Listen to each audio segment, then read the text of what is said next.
the hand that guides a strap up off the shoulder. Older, if you're too young, you just won't get it. Like when you're all alone and you just want fidget. Amis de KMT, ce soir, exceptionnellement, je reçois 2 invités au lieu d'un.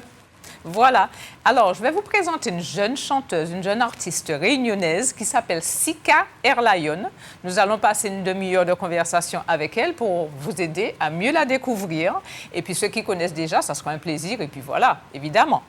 Mais tout d'abord, je vais recevoir sur ce plateau une dame au grand cœur, une battante, une comédienne, une journaliste. Et la liste est longue. En l'occurrence, il s'agit de l'espiègle Marilyn Ampiny-Fondy, avec laquelle nous allons passer une petite demi-heure de conversation.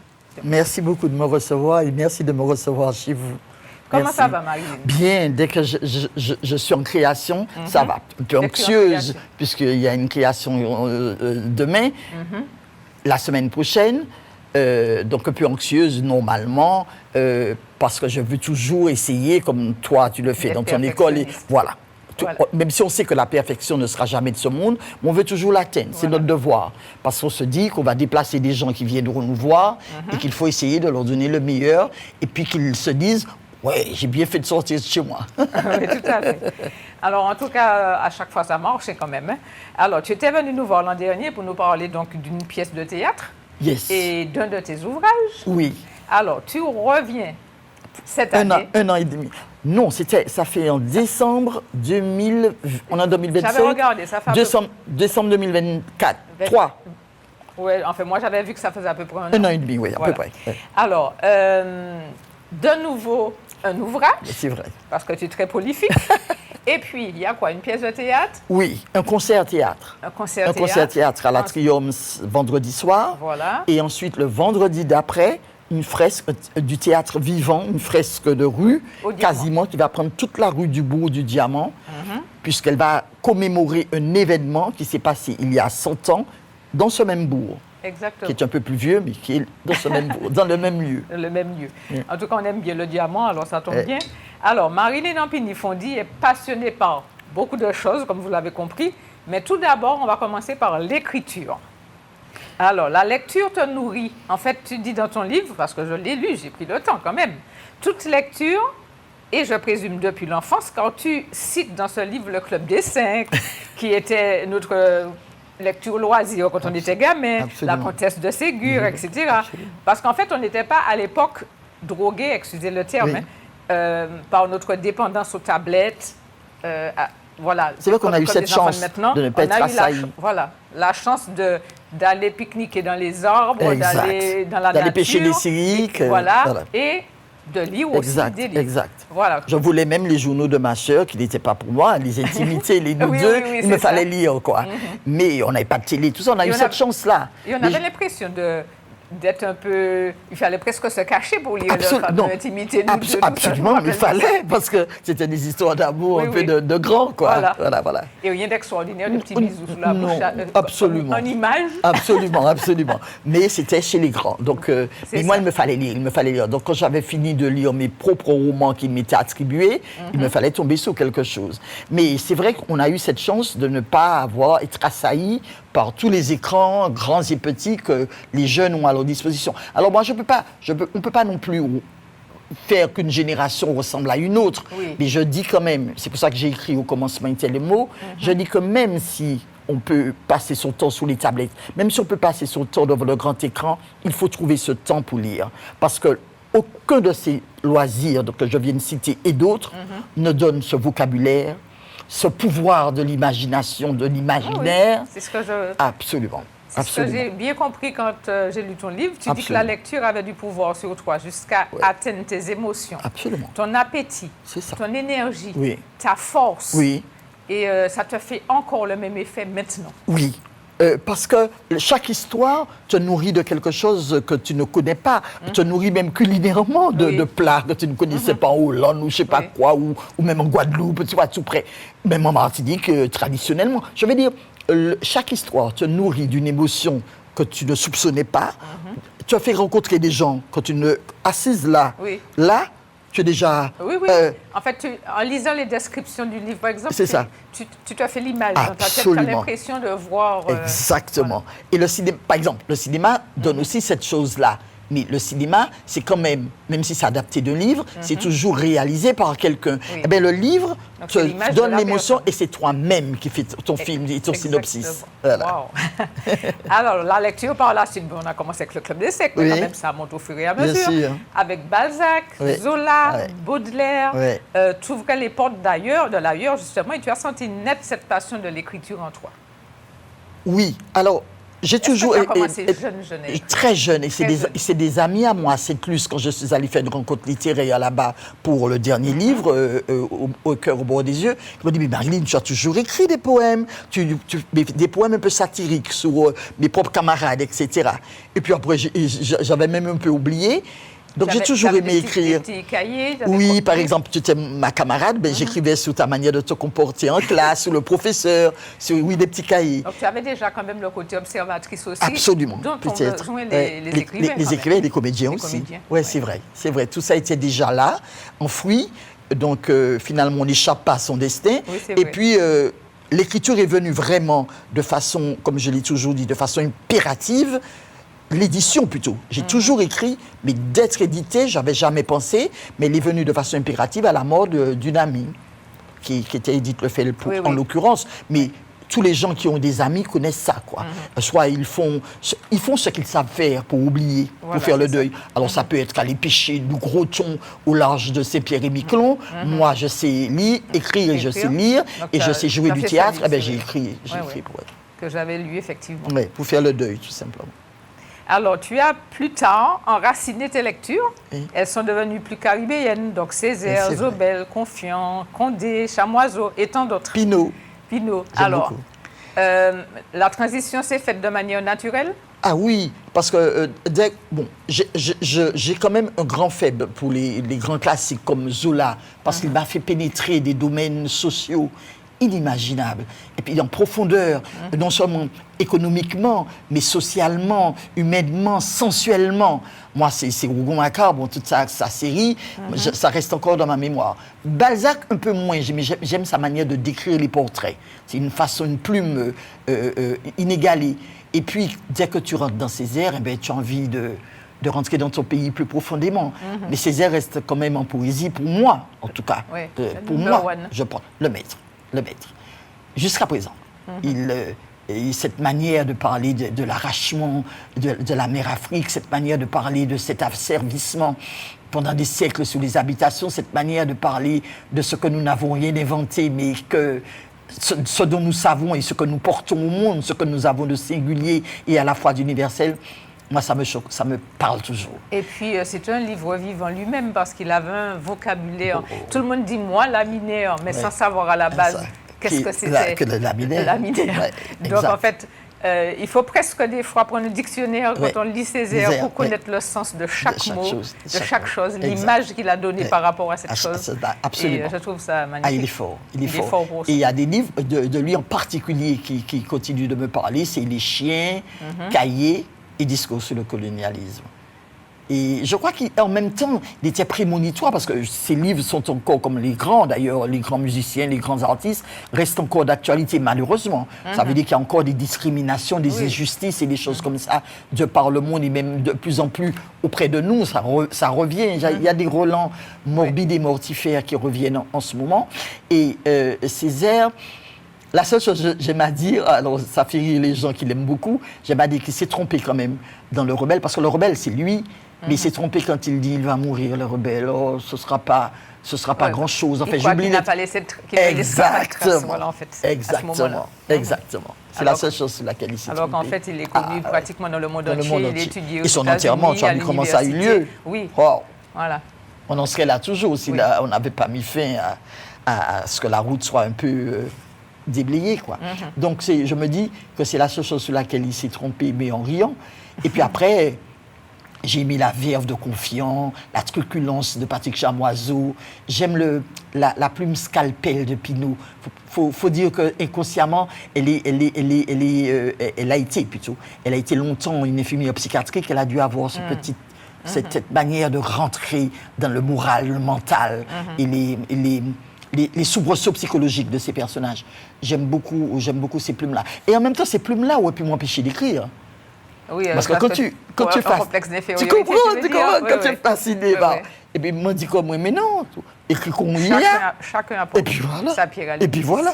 Amène-toi ton petit caillou, son petit galet de plage. Alors, tu es originaire du Diamant. Tu y résides? Oui, j'y suis né et j'y réside. Et qu'est-ce qui se dégage de cette commune et qui a l'air de te tenir aux tripes comme ça? Parce que c'est la mienne. Moi, je crois que tous les gens me disent ça, mais je pense que je ne suis pas la seule. Je crois que quand j'entends mes amis, quand ils sont du Carbet, du Prêcheur, de Grande-Rivière, quand ils sont de là, quoi. Ils sont une partie du palétuvier qui est dans la mangrove, ils sont une partie du coquillage qui est sur la mer, ou dans la rivière. Donc, c'est la même chose. Alors, c'est vrai que comme je suis un tout petit peu connu, quoi. Alors, ça a l'air d'être exceptionnel, mais je crois que tous les Martiniquais sont de la commune d'où ils sont avant d'être Martiniquais et caribéens et universels. Alors, la commune du Diamant m'a tout apporté. Elle m'a apporté mes bases, tu vois. En plus, je suis né sans mère, j'aime bien le dire. Alors, ce qui fait que j'aime bien le dire parce que c'est important, je n'aime pas le raconter parce que c'est douloureux, ça l'est encore. Mais le fait d'être né sans maman a fait que tout le bourg du Diamant, toutes les femmes du bourg du Diamant étaient ma maman. Donc il y a un rapport encore plus charnel, encore plus affectif, encore plus quasiment ombilical à cette commune. Voilà. En fait, avant de voyager en vrai, je veux dire avec les avions et tout ce qui s'ensuit, tu as voyagé, comme tu l'expliques dans ton livre, dans tous les milieux, sous tous les horizons, car la lecture, tout en étant ancrée au Diamant, te transportait ailleurs. Exact. Et je crois que ça continue. Quand tu prends un livre, d'ailleurs c'est un moment assez agréable aussi, parce que tu prends rarement un livre quand il y a du monde. Tu prends un livre et tu prends ton temps à toi. C'est un temps, et quand tu es petite, c'est encore plus fascinant, parce que y a du bruit, il y a tout ça, mais on te donne ton temps à toi. C'est déjà une sorte de maturité que tu as, une posture, tu vois. Et puis après, comme je t'ai dit, tu vois, quand tu rentres dans le livre, quel que soit le récit, il est obligé de te dépayser.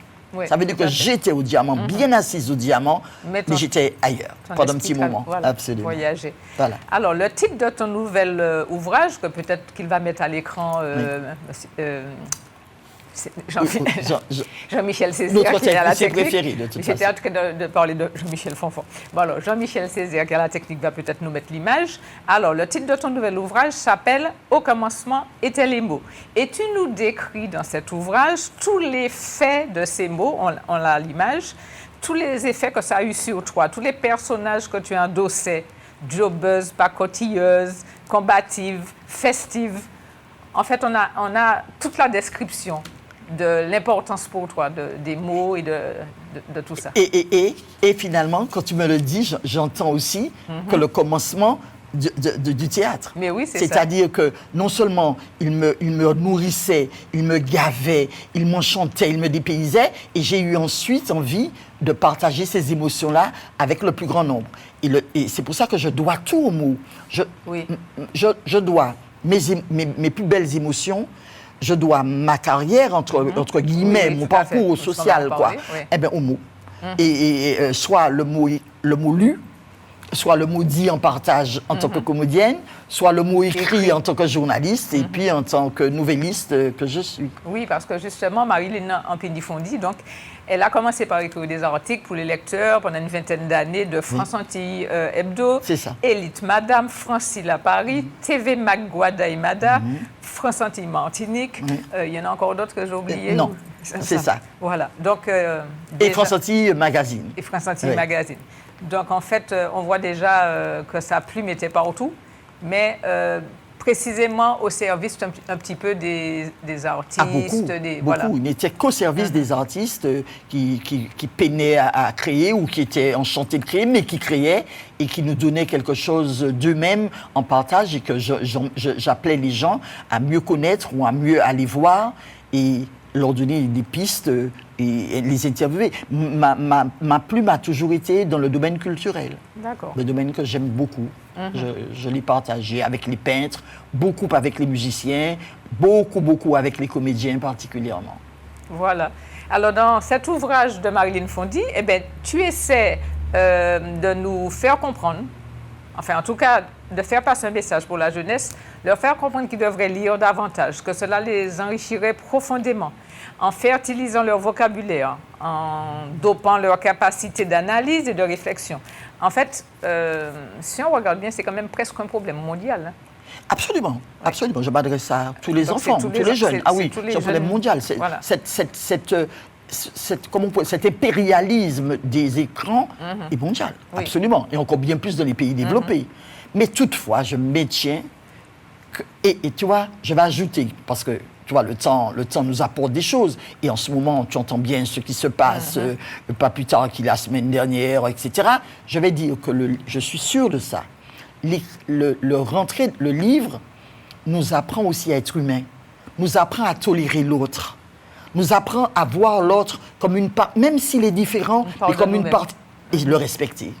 Et savoir que son humanité, mais il faut vraiment qu'on y ait dit de l'eau dépasser farine pour nous blesser. Ça nous apprend à être tolérants, respectueux, à être des petites parts d'humanité. Ça, le livre, j'ai dit d'autres choses, et je ne l'avais pas dit. Et bien maintenant, je le dis. Mais justement, Dominique Desroses, quand tu écrivais tes articles, disait de toi, c'est une grande journaliste, Marilyn Ampigny. Elle a toujours été à la porte-voix de nos artistes. Elle a su présenter le meilleur d'eux-mêmes aux lecteurs, avec la plume de l'auteur qu'elle est. Ça veut dire qu'elle n'était pas là pour casser du sucre sur le dos des gens. Elle était là, au contraire, pour les élever. Je pense, je ne supporte pas. Oui. Parce que tout ce qu'il crée, il donne tellement de lui-même, surtout en plus quand on sait comment la culture est, dans beaucoup de pays particulièrement, puisque nous sommes français, et à part Césaire qui a compris cette force, c'est le seul. Le Cermak est un exemple foudroyant jusqu'à présent. Même s'il n'a plus la même puissance qu'avant, il reste un exemple foudroyant. Parce qu'il a, bon fait, on ne va pas revenir dessus. Mais en général, depuis un petit souci budgétaire, c'est la culture qui prend fait. Donc l'artiste n'est pas seulement un être sensible, mais c'est un être qui crée malgré des adversités. Donc les gens, on a le droit de critiquer, mais de décaler, couper-décaler, c'est une danse. C'est pas mon style. Un monde sans art, c'est quoi? Quelle tristesse. Un monde sans musique, sans harmonie, un monde sans poésie, mais que de tristesse. Que de tristesse. Que d'ennui, que de repli sur soi, que de penser qu'on est le nombril du monde, de ne jamais avoir un regard bienveillant. Mais c'est terrible. C'est beaucoup plus que la musique, que la mélodie, que la poésie, la mélodie nous donne. C'est tout ce que je te dis, la palette d'émotions qu'elle nous donne de nous-mêmes, mais sur l'autre. Alors, toi qui as fait justement de nombreuses tournées, ton premier mode d'expression était donc le théâtre, quelque part. Oui, c'est le théâtre. Récemment, tu étais encore sur les planches. Là, tu vas y retourner? Non, ça fait depuis que je suis venue te voir. Ah oui, j'y étais pour le conte d'Annick Sylvestre au théâtre municipal pour les enfants. Ça s'est très bien passé. Oui, c'est vrai, tu as raison. Tu as raison. Mais je suis plus portée en ce moment à faire de la mise en scène. C'est moins énergivore et j'ai besoin de me reposer un peu. C'est toujours très intense. C'est toujours vouloir justement le meilleur de celle ou de celui qu'on met en scène pour qu'elle puisse donner ou qu'il puisse donner le meilleur de lui-même à ceux qui viennent le voir. Mais il y a une petite distance qui fait que c'est moins énergivore que d'y aller soi-même. Voilà. Donc en ce moment, je suis plus sous la mise en scène. Donc tu as plutôt mis ta plume à la disposition des autres. Voilà. D'accord. Alors, tu as été invité auprès des plus grands sur les planches. Darling Légitimus et son fils Pascal Légitimus, Jacques Martial, José Alpha, Roger Robinel, Claude Dissiard, Firmin Richard, Greg Germain, Jenny Alpha. La liste est trop longue pour tous les citer, mais là, quand même, je suis épatée. Alors, j'ai été invitée, par exemple, Darling, pour Gouverneur de la Rosine, une sublime pièce de Jacques-Stéphane Alexis, sur l'eau, sur tout ça, et ça reste encore, voilà, un autre encore qui reste quasiment... On l'avait vu dans la rue Cazenègre, justement. Ouais. C'était avant. Et elle a commencé au théâtre, et la rue Cazenègre de Zane Palsy l'a trouvée chez Benjamin Gilles Rosette, dans Paris. Et là, j'ai joué avec elle sous les planches, et alors, grâce à Benjamin Gilles Rosette, José Alpha m'a beaucoup apporté, notamment dans cette fresque de rue que je vais faire au Diamant. C'est vrai que c'est lui qui m'a emmené dans la rue avec le Lazare et sa bien-aimée, etc. Donc, en quelque part, en quelque part, il est là et il m'inspire, en tout cas, pour cette fresque. Et puis, il y en a que moi, j'ai mis en scène, comme Luc Saint-Éloi. Luc Saint-Éloi fait partie de Luc Saint-Éloi, tu as nommé Firmine. Oui. Par exemple, on a joué le premier livre, sublime livre truculent de Patrick Chamoiseau chez Gallimard, qui était les chroniques de cette misère.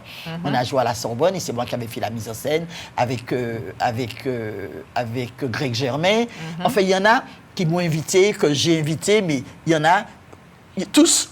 J'ai eu le plaisir et l'honneur d'être avec eux d'une certaine manière ou d'une autre. Nous avons passé une émission superbe avec Firmine Richard, qui était assise à ta place, qui était venue nous présenter des rôles qu'elle avait joués dans les Antilles, justement. Alors, tu dis que tu crains pour l'avenir du livre, pour sa pérennité. Est-ce que tu penses vraiment que c'est menacé à ce point-là, ou est-ce que quand même, ne serait-ce que pour les jeunes, par exemple, ils sont tournés un peu vers les mangas, vers je ne sais quoi. Est-ce que ça peut quand même survivre? C'est un livre aussi. Oui. Oui, je pense que oui. Le livre, quand on m'a dit qu'il était en difficulté, c'est comme souvent on dit du zouk. Je ne dis pas que aucun des deux ne va mourir, je n'ai pas la céphuse. Et je n'ai pas de forme de prédilection, de prédiction non plus, mais ça fait longtemps qu'on parle de sa mort et je le vois quand même survivre à tout. Mais je dis quand même, alors je dis dans le livre quand même qu'il est en danger, mais en même temps, il y a encore beaucoup d'auteurs, beaucoup de plumes qui s'auto-éditent ou qui sont édités, donc ça fait que ça se régénère sans cesse, mais que malgré tout, il y a des choses encore à faire. Il faut aussi utiliser, si tu veux, comment on pourrait dire ça, des outils technologiques d'aujourd'hui, comme par exemple faire des vidéos sur le livre, des petits courts-métrages sur les livres, des choses comme ça. Mais je crois moins à sa mort que je n'y croyais il y a 2 ans. Je pense qu'il est... J'ai des plumes que je trouve en poésie, en nouvelles. On regarde la nouvelliste qui a eu le prix Goncourt de la... Parce que je sais qu'aux États-Unis, par exemple, ils ont commencé à faire des écoles où il y avait même carrément plus de stylos, plumes, de papier, tout ça, c'était sur Internet, sur un écran que les enfants essayaient d'écrire avec les lettres déjà toutes tapées et tout ça. Mais apparemment, il faut marcher arrière. Je pense. Parce qu'il y a un rapport à la plume et au papier qui est pas de l'ordre du charnel, encore une fois, mais qui est de l'ordre du labeur, de l'artisanat, et qui est bien, parce qu'on rature, ça donne à la fois du plaisir et de l'effort. Tout à fait. Ça dit quoi? Ça dit qu'écrire n'est pas rien. Oui, tout à fait. Alors, en tout cas, tu dis que le livre a été la fondation de tes 3 passions, théâtre, journalisme, autrice. C'est ça. Et pour toi, c'est immuable, c'est-à-dire c'est ma base. C'est ta base. C'est comme le diamant qui est mon fond de joc naturel environnemental. Le livre est mon fond de joc émotionnel et ma base. Ma base. Alors, en lisant ton livre, en me plongeant dans ce livre que je vous rappelle, vous pourrez trouver, on va parler de ça à la fin de cette demi-heure, dans les librairies. Ton 2e chapitre est un cri qui détaille donc les souffrances de ton île, mais qui est aussi un cri d'amour pour cette île qui reste, selon toi, magique, vivace, vaillante. Oui, elle est forte. Elle est un peu comme nous. On est un peu comme ça. Quand on m'a parlé de résilience, qui est donc que je respecte. Il est venu d'ailleurs, de grands d'ailleurs intellectuels. Moi, je pense qu'on l'était déjà bien avant que le mot n'existe. On a cette capacité d'humour, d'autodérision et de résistance dans les adversités et devant les embûches. Et la nature aussi. Notre nature aussi. Autant un cœur au bord des yeux, c'était une sorte de biographie, pas une sorte, mon livre à moi, le livre du moment où je pousse mon premier cri jusqu'à aujourd'hui. Au commencement, c'est le mot, ce sont 7 nouvelles. Et je dirais que c'est 7 merci aux choses que j'aime, aux gens que j'aime et aux choses que j'aime.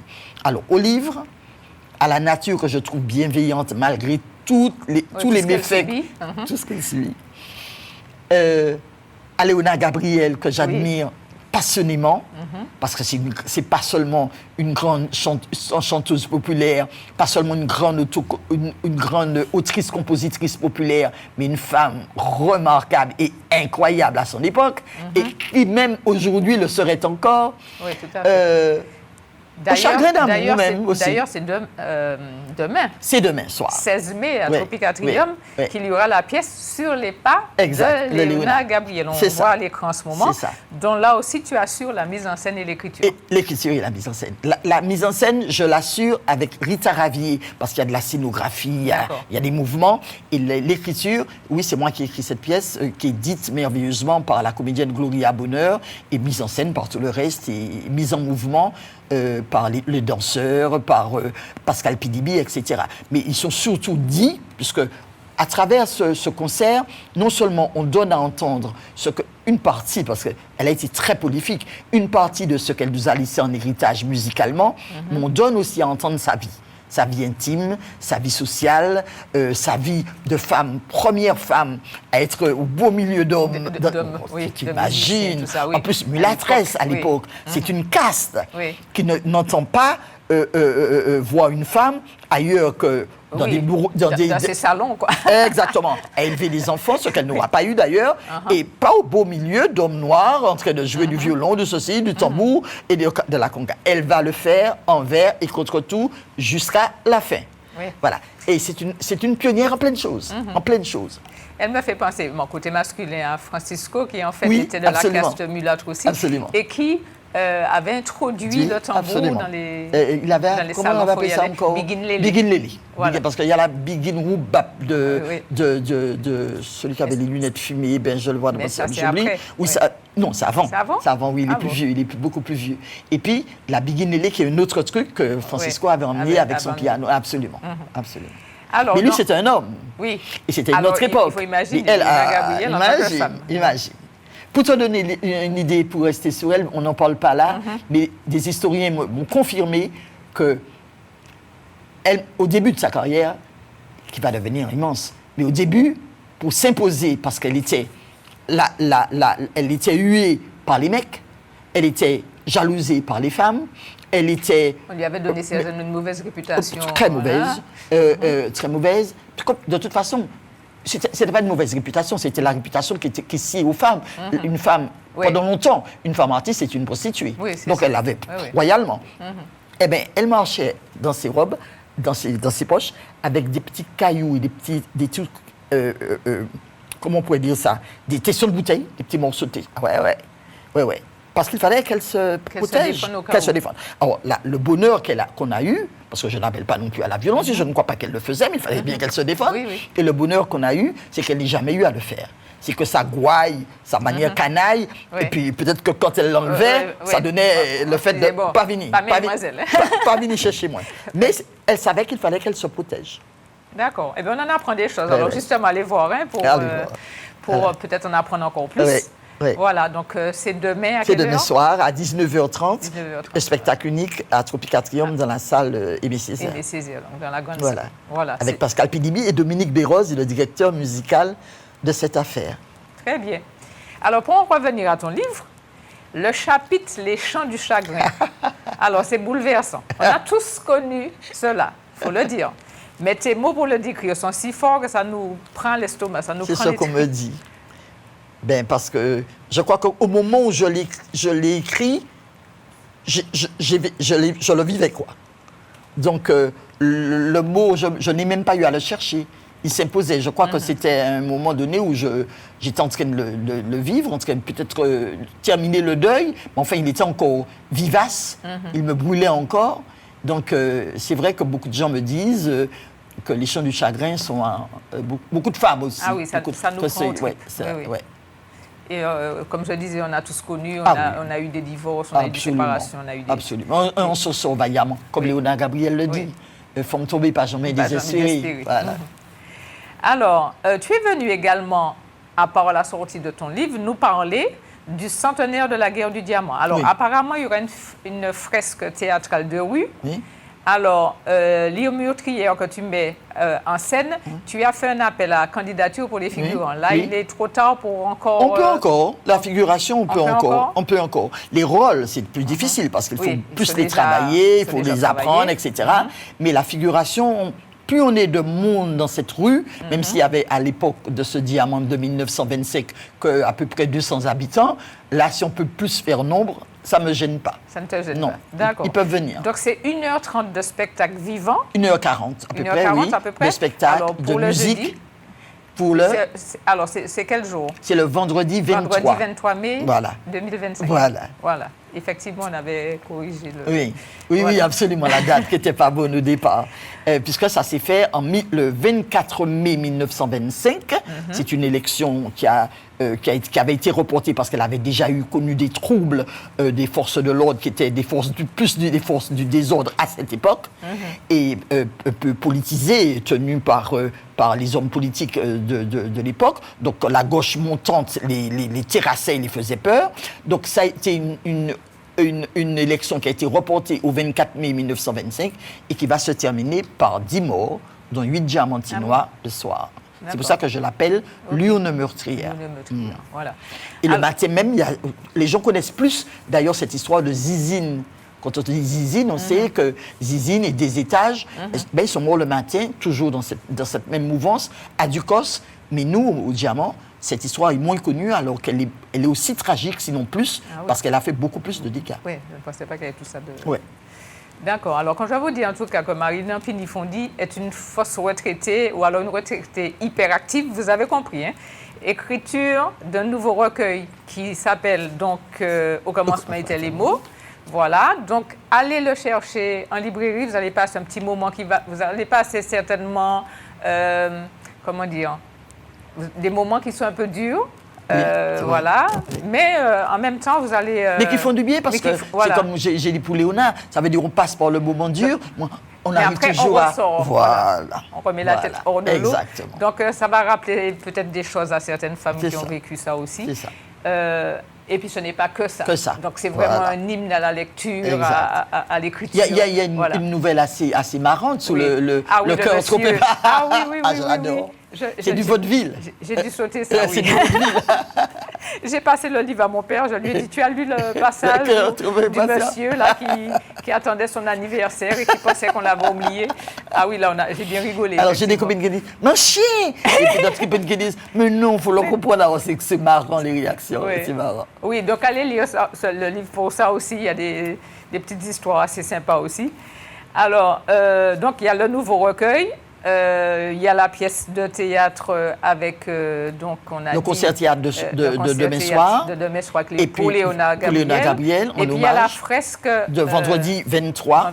Vendredi 23, au beau milieu du bourg, qui sera, à mon avis, rue piétonne, au Diamant, entre la mairie du Diamant et l'église du Diamant. Ça va se passer là. D'accord. Et puis ceux qui veulent encore faire un peu de figuration peuvent rentrer en contact avec la mairie du Diamant. Avec la mairie du Diamant ou le musée Bernard David. L'un des deux. L'un des deux. Voilà. Donc vous avez l'affiche en ce moment. Alors, la comédienne, metteur en scène, journaliste chargée de communication, aujourd'hui à la retraite dans sa ville du Diamant, en Martinique, Marilyn Ampinifondi, que j'ai eu le plaisir de recevoir avec vous. Pour vous, ce soir, continue donc à partager son amour des mots. Voilà, elle révèle leur rythme, leur saveur, leur mordant autour de nouvelles histoires courtes. Procurez-vous ce livre et puis Marilyn, n'hésite pas à revenir quand tu as quelque chose à nous présenter. Parce que c'est toujours un plaisir pour nous de te recevoir. Alors, on va voir quelques images de justement la fresque qui aura au Diamant, je crois. On va en parler là, on va voir quelques petites images. Oui, parce que c'est tout moi, hein. La fresque est une partie du programme. Alors, pour nous quitter, tu peux regarder la caméra en face et puis dire un petit mot au public, justement, ce que tu as envie. Leur dire que j'aime ce que je fais aussi parce que ça rassemble. Par exemple, la fresque rassemble presque toutes les associations du Diamant qui sont autour de moi, avec moi, et qui acceptent de me donner leur talent pour que je le donne au public le 23. Et puis, écrire, c'est partager. Je crois que, c'est ça, la base de ma création, c'est de partager mes émotions, mes mots, avec ceux qui le veulent bien. Mais la création est rassembleuse. Elle ne divise pas. C'est pour ça qu'elle est importante dans le monde dans lequel on vit, qui tend à nous rendre frileux, à nous rendre peureux entre nous, à nous rendre frileux par rapport aux autres, à nous faire nous retrancher entre nous et que nous sortons avec des paranoïas, des choses pas du tout humaines, pas du tout positives. Je ne dis pas de ne pas rester vigilant. Mais la chose fondamentale, c'est de rester bienveillant. Et Voilà. l'art nous aide à rester bienveillant. Voilà, mais ce sont des mots bienveillants, justement. Merci, Marilyn. Merci, c'est Et moi. puis à une prochaine fois. À une prochaine fois. Merci beaucoup. Amis de KMT, donc je vous présente ma deuxième invitée de ce soir. Alors, en l'occurrence, il s'agit d'une jeune artiste réunionnaise qui est présente dans l'île depuis quelques jours et pour quelques jours encore. Elle s'appelle Sika Airlion. Bonsoir, Sika. Bonsoir. Comment ça va? Ça va tranquille et vous? Tranquille? Eh bien oui, ça va aussi. Voilà. Alors, tu es une jeune artiste, pour ceux qui ne connaissent pas encore, reggae, hip-hop, dancehall. C'est ça. Voilà. Une chanteuse dans l'air du temps, quoi, en fait. Ouais, on essaye. À quel âge as-tu ressenti donc ta fibre artistique? Parce qu'elle est relativement jeune, comme vous pouvez constater. Hein? Oui, ben franchement, on va dire collège. Donc 12 ans, hein. D'accord. À partir de 12 Alors, ans. qu'est-ce qui s'est passé au collège? Tu écoutais des groupes ou tu participais à des groupes? Tu faisais quoi? Alors ben déjà avant, il y avait beaucoup la musique chez moi parce que mon papa est bassiste et que ma musique, voilà. la musique réunionnaise, enfin les familles réunionnaises en général, ils mettent de la musique beaucoup en repas de famille ou à la maison le week-end et tout. Donc j'avais déjà quand même la fibre avant. Artistique, oui. Mais c'est vrai qu'au collège, j'ai découvert l'écriture. L'écriture avec les Est-ce que vous aviez un petit groupe dans le collège? Ouais, on avait un C'est ça? petit groupe. J'avais mes cousins qui commençaient à écrire, des amis, tout ça. Et j'avais envie de faire comme eux. Mon frère aussi écrivait déjà. Il était un peu connu dans la ville, parce que moi je viens de l'ouest de la Réunion, donc Saint-Paul. Et du coup, ben, j'étais la petite sœur du chanteur de la ville, quoi. Donc Ok. j'avais envie de faire pareil. Et est-ce que maintenant tu l'as dépassé en notoriété ou... Ben, mon frère a toujours le respect de la street, hein, comme entre guillemets, underground. Mais c'est vrai que moi, je me professionnalise et que lui, il n'est pas du tout dans ça. dans ça. Donc, dépasser, musicalement parlant, peut-être pas, mais professionnellement parlant, oui. Oui, parce que lui, il a peut-être un autre travail. Voilà, il a un autre travail. Voilà. Tandis que toi, tu t'es donné à fond Que dans la musique. Dans ça. la musique. Ouais. Voilà. Alors, tu as déjà quand même, pour ta jeune carrière, beaucoup de titres à ton actif. C'est ça. Alors, on a compris, parce que tu m'as parlé d'écriture, donc tu es auteur, Oui, compositeur aussi? ça arrive, mais pas Pas surtout. tout le temps. Non. Donc, en général, tu es auteur ou autrice, hein, si on veut mettre au féminin. Mais il y a quelqu'un qui compose pour toi. Oui. D'accord. Est-ce que tu aimes bien collaborer justement comme ça? Comment tu fais? Tu amènes l'écriture et puis tu dis quels sons tu pourrais mettre dessus ou comment ça se passe? Ou c'est l'un à côté de l'autre et chacun amène sa touche? Franchement, il y a différentes façons de travailler, hein. Ça peut arriver parfois que je compose quelque chose avec ma guitare. Et après que je propose ou que je me vois faire une collaboration avec un artiste en particulier.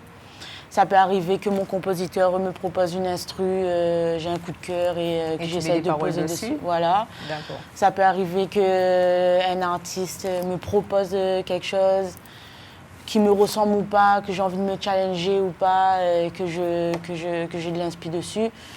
Franchement, c'est vraiment à la vibe. D'accord. C'est assez libre, quoi. Alors, pour ceux qui ont déjà entendu le créole réunionnais, il est quand même différent du créole martiniquais. Est-ce que tu comprends le créole martiniquais? Franchement, je crois que je comprends, là. Tu comprends? Au bout d'une semaine et demie. Après, j'étais venue la dernière fois 2 semaines aussi. Je suis toute la journée avec les locaux. Oui. Donc, Donc ça franchement, rentre. en général, je comprends. Tu vas repartir avec quelques petites expressions de chez nous, alors? Ben, j'espère. Voilà, parce qu'on va t'entendre chanter français et créole réunionnais. C'est ça. De toute façon, tout à l'heure. Français, créole réunionnais, oui. Voilà. Comment tu en es venu à faire ton premier album? Comment ça s'est passé?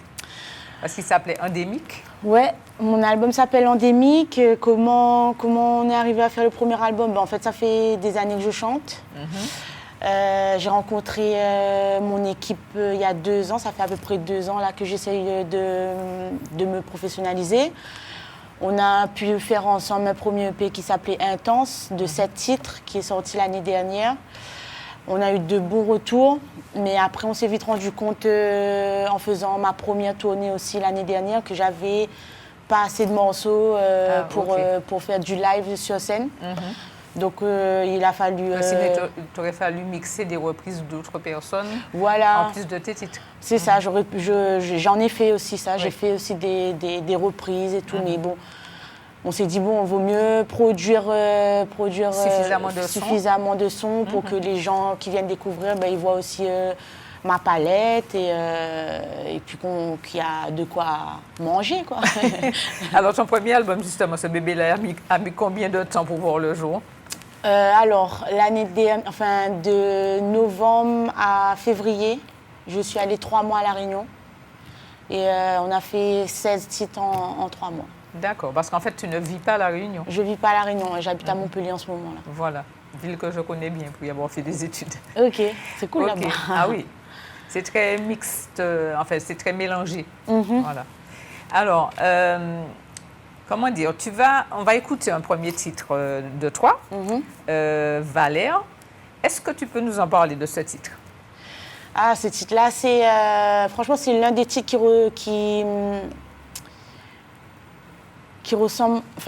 résume le mieux mon album. C'est pour ça d'ailleurs qu'on l'a sorti. C'est le titre phare. Voilà, c'est un peu le titre phare. On l'a sorti en deuxième. Et en fait, Valère, tout simplement, ça veut dire valeur. Parce que dans le son, je dis qu'en gros, chacun d'entre nous, on connaît, on a nos valeurs. Faut pas se laisser rabaisser par les autres parce qu'on sait ce qu'on vaut et d'où on vient, où on va. Et puis ça parle aussi de solidarité, c'est-à-dire qu'il faut garder espoir et surtout aider son prochain quand il est dans la misère. Positifs que tu voilà, passes. moi je suis assez dans des messages positifs, engagés un peu, conscients. J'essaye au maximum de laisser une petite empreinte comme ça parce que ça fait quand même partie de moi. D'accord. Alors tu as écrit, pour ce titre-là, tu as écrit le texte? Oui, j'ai écrit le texte. Et la musique, c'est? Et la musique, c'est Hervé Castel. C'est mon compositeur. Ouais. Le compositeur. On va écouter ça tout de suite. Allez, c'est parti. Alors, pour ceux qui prennent l'antenne maintenant, je précise que je suis en compagnie d'une jeune demoiselle qui s'appelle Sika Airlion, qui nous vient de La Réunion. Enfin, elle est originaire de là-bas.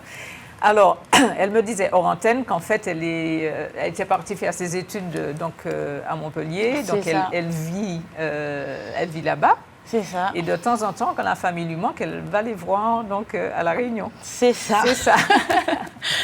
Tous les ans. Si possible. C'est pas mal. Dès que j'ai une scène ou...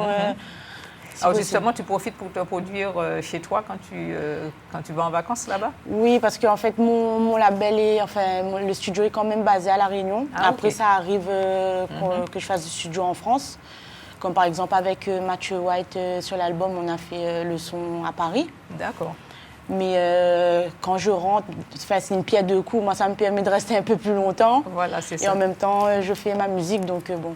Mais sinon, j'ai vu sur Internet, tu as quand même une programmation qui est ultra importante. Tu fais plein de villes dans toute la France, partout. Oui, grâce à Dieu. Tu programmes ça quoi? Tous les week-ends? Comment tu fais? L'été, c'est un peu tous les week-ends quand même. Hein. Et en fait, j'ai eu de la chance d'être produite par Taloa Productions, qui est une boîte de tourneurs. Une grosse boîte de tourneurs reggae en France. Et du coup, ils ont plein de contacts. Oui, ils me mettent sur des grosses scènes. J'ai pu faire le Rototom, qui est un très gros festival en Espagne. J'ai pu faire le Paléo Festival en Suisse.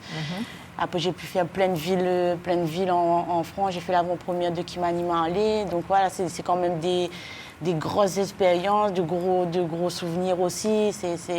Et ça te plaît de tourner comme ça partout? Franchement, j'adore. J'adore ça? J'adore. Après, forcément,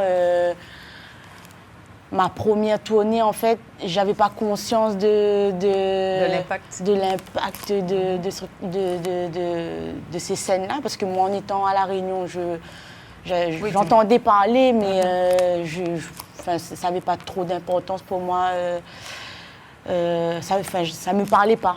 D'accord. Mais au final, je suis très contente de faire ces scènes-là, mais par contre, j'ai envie de progresser scéniquement parlant, pour vraiment donner, pour vraiment donner au public ce qu'il mérite. OK. Voilà. Alors, pour la Martinique, en tout cas, tu es bien entourée, puisque c'est Gina Desmazons qui m'a donné ton contact et qui m'a proposé de te recevoir. C'est ça. Mais tu as aussi, qui te manage quelque part un peu. C'est et ça. tu as aussi un producteur. Oui, Tu qui peux nous en parler? s'appelle Jean-Daniel.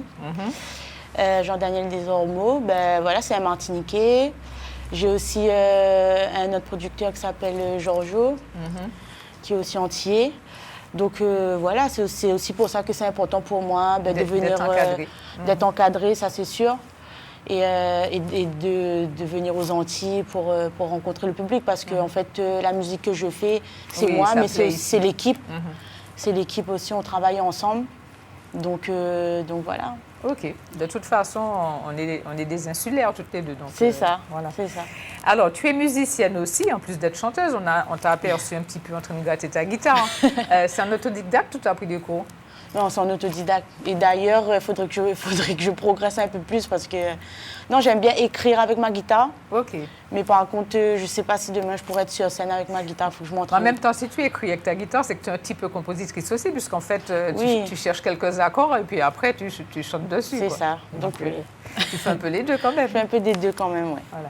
Alors, j'ai vu qu'avec Galet, tu as collaboré sur un titre qui a fait près de 2 millions de vues. C'est énorme. Comment vous êtes venus à faire ce duo? Ben, avec Marshall, qui est un très gros artiste de La Réunion aussi, que je vous invite à aller découvrir. Ben, Marshall, en fait, pour dire clairement, c'est mon cousin. On a grandi Donc, ensemble. c'est de la famille dans la musique. Quoi. Voilà, j'ai de la famille dans la musique, oui. Et du coup, ben, dans mon premier projet, j'avais envie d'avoir un duo fort, aussi fort pour moi-même aussi. Et c'était important pour moi de faire une musique soit avec un cousin, soit avec quelqu'un avec qui j'ai commencé la musique. Voilà, j'ai une affinité. Donc ça part de là. Et puis ben, comme on aime le reggae et que mon compositeur aussi, il est très très fort dans le reggae. Dans ce domaine-là. Donc voilà, le tout a fait que ça a fonctionné, qu'on a fait ça avec le cœur.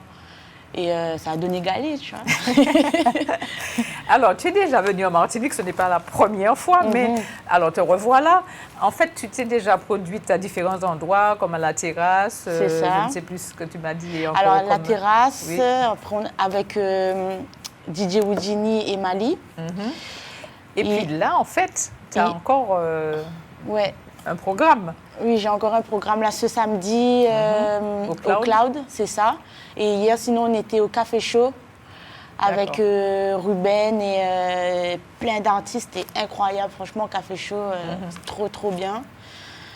C'est tous Le les public jeudis. t'a réservé un bon accueil. Ah oui, franchement. Et puis l'ambiance martiniquaise, incroyable.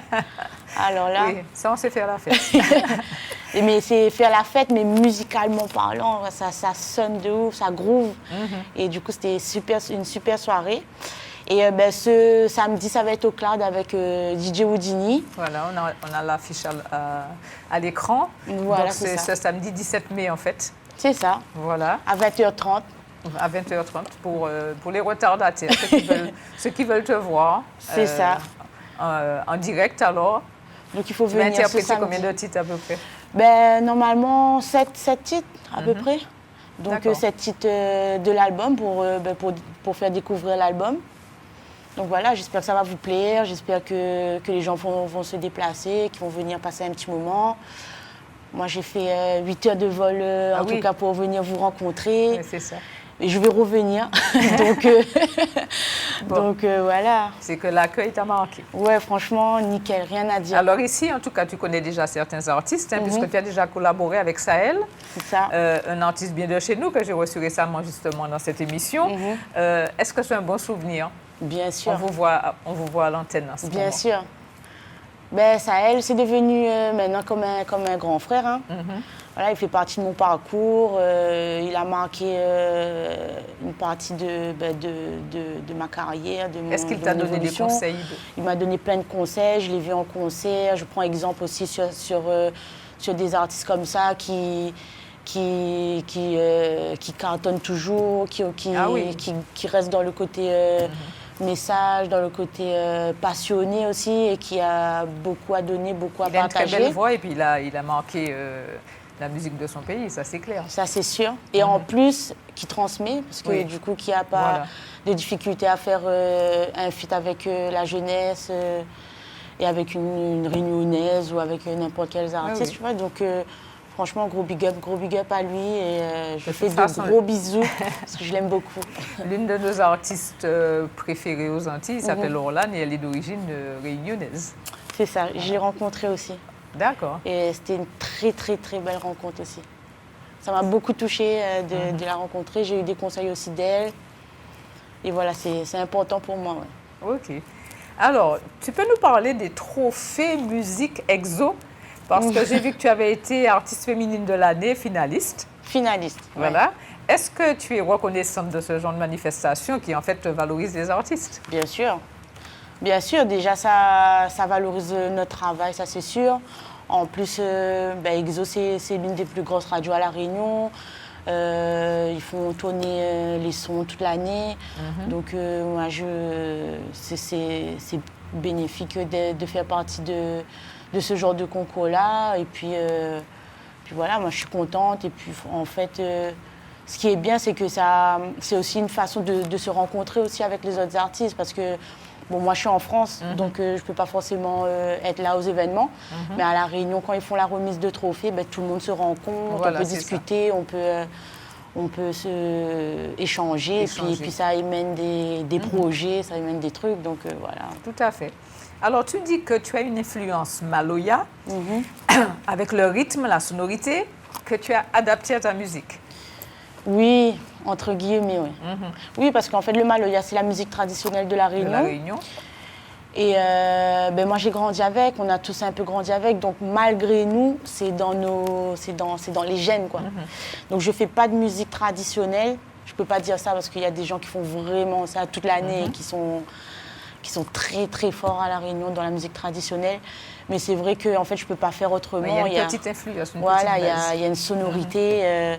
Et puis nous, si demain... après, on a quand même de grands artistes comme Daniel Waro, l'Indigo, qui ont fait voyager... cette musique dans le monde. Cette musique dans le monde, c'est ça. Mais si demain, il y a des artistes réunionnais de la nouvelle génération qui arrivent à émerger, qui peut ramener cette petite sonorité-là, ça peut être une fierté. Si c'est pas tel quel, voilà, c'est ça. Mais avoir une petite consonance qui nous rappelle ça. C'est ça.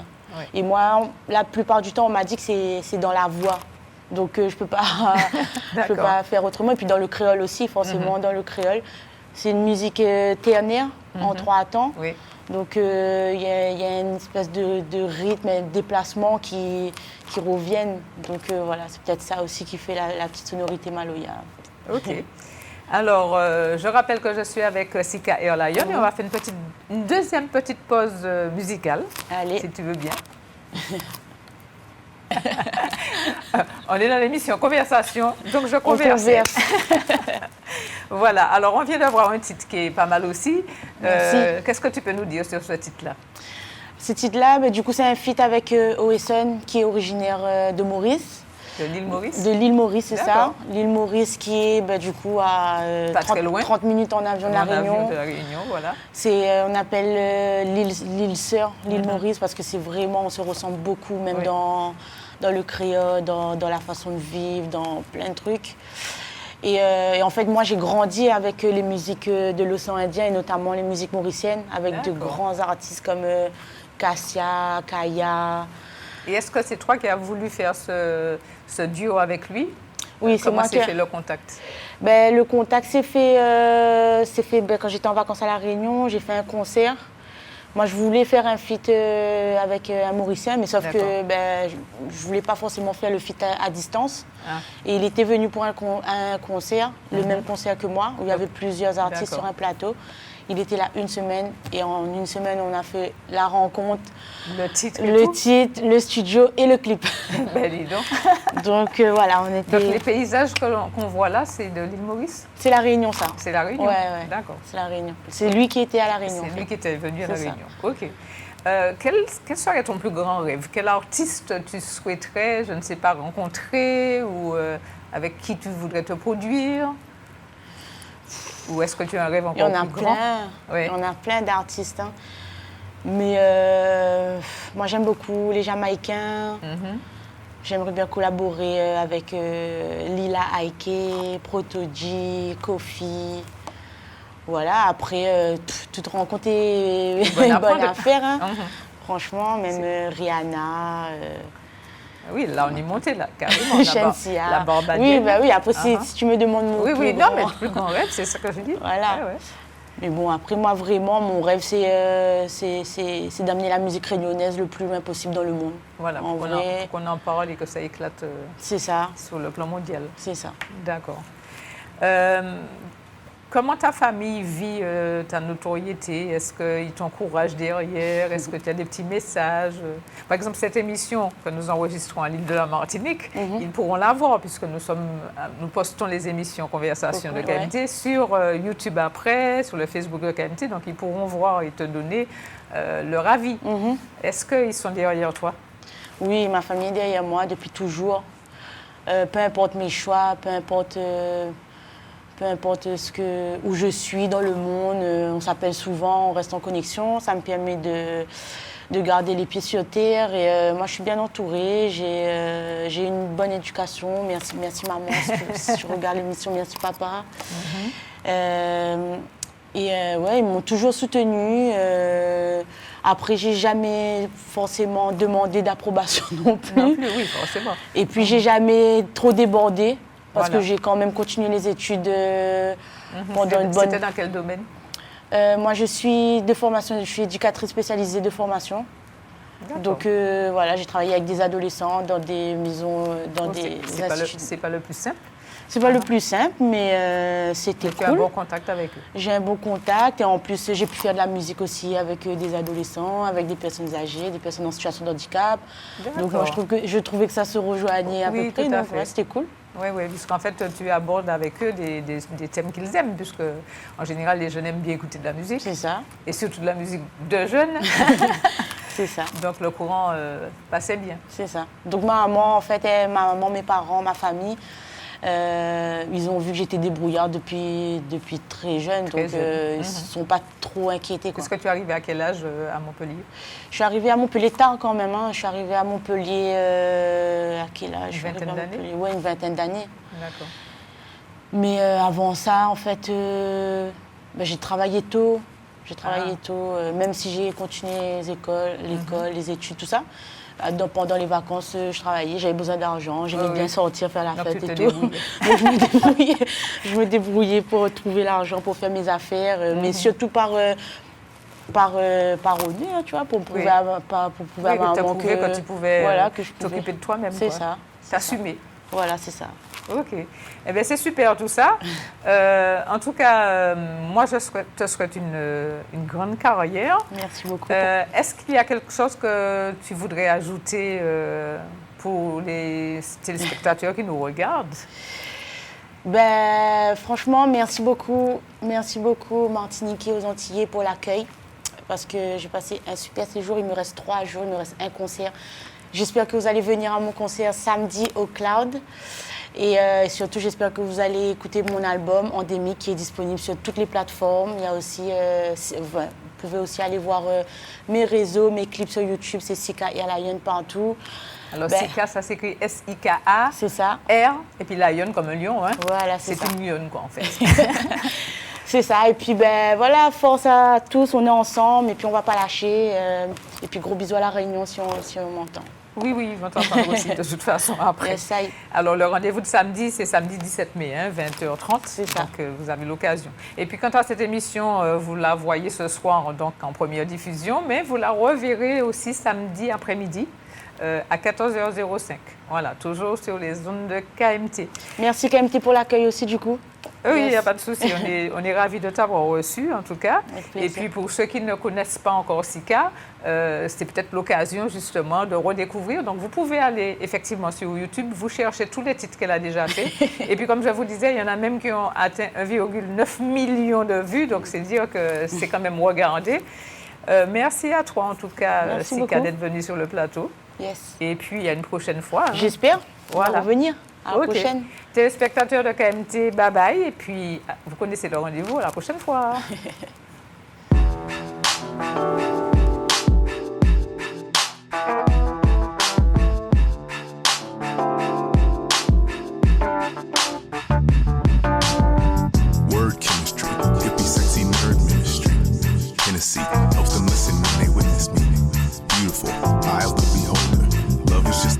guys that strap up off the shoulder older. If you're too young, you just won't get it. Like when you're all alone and you just want fidget.